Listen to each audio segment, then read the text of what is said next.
El govern revisarà el pla Neucat perquè no confia prou en les companyies elèctriques. Així ho ha manifestat aquest matí el conseller d'Interior, Joan Saura, en la seva compareixença al Parlament per parlar de la gestió del temporal de neu que ara fa un mes va afectar Catalunya.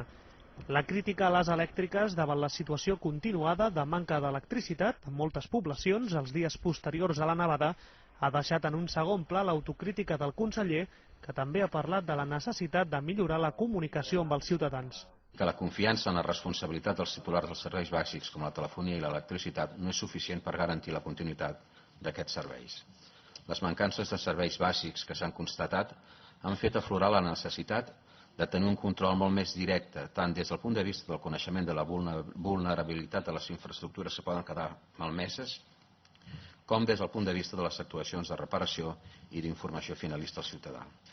L'oposició ha criticat Saura per desviar l'atenció cap a les companyies elèctriques i tant Convergència i Unió com Partit Popular no entenen que no es depurin responsabilitats. De les crítiques i de les millores que vostès podrien fer, n'hi ha algunes molt senzilles que encara no hem sentit a dia d'avui, com és assumir la responsabilitat, com és dir que reconeixen els errors i que es volen rectificar, i com és preveure que el màxim responsable, el director general de Protecció Civil, no se n'anirà cap a casa. Els grups que donen suport al govern han defensat la gestió, tot i que Esquerra s'ha mostrat més crítica i ha demanat una major descentralització en la presa de decisions davant situacions d'emergència.